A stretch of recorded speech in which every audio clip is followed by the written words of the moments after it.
నెల్లూరులో విద్యార్థుల భవిష్యత్తు కోసం రాష్ట్ర మంత్రి పొంగూరు నారాయణ చేపట్టిన బృహత్తర కార్యక్రమం విజయవంతం కావాలని కోరుకుంటూ మంత్రి నారాయణ కుమార్తె శరణి మనవడితో కలిసి మూలాపేట శ్రీ శివాలయాన్ని దర్శించారు.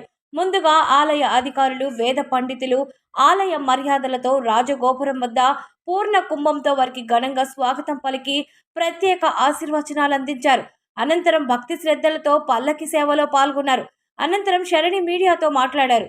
నగర పరిధిలోని 23 ప్రభుత్వ ఉన్నత పాఠశాలలకు చెందిన 7,000 మంది విద్యార్థులకు ఫేజ్ 1 కింద ఉచితంగా సైకిళ్లను పంపిణీ చేసే మహత్కార్యం సోమవారం సాయంత్రం 4 గంటలకు విఆర్ హైస్కూల్లో జరగనుందని, ఈ సైకిళ్ల ద్వారా విద్యార్థులకు ప్రయాణ సౌకర్యం పెరిగి కాన్సంట్రేషన్, ఫోకస్తో బాగా చదువుతారని వెల్లడిస్తూ ఈ పంపిణీ కార్యక్రమం పూర్తిగా సక్సెస్ అవ్వాలని స్వామివారిని వేడుకుంటున్నట్లు తెలిపారు.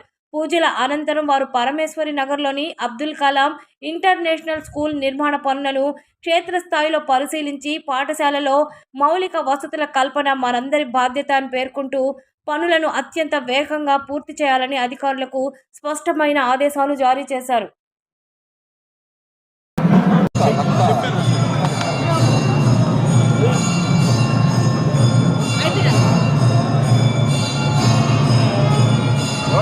వినిపిస్తుందా సౌండ్తో?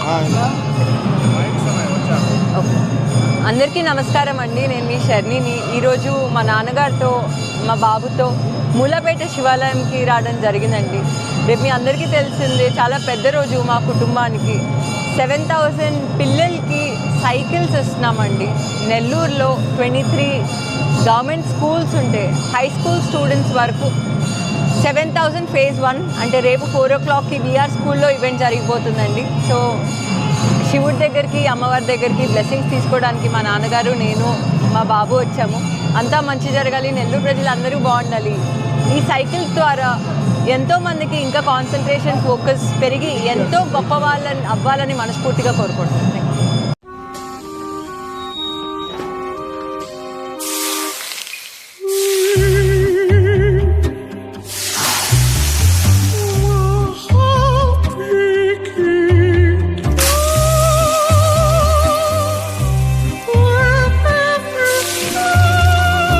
No matter the heat outside, stay cool inside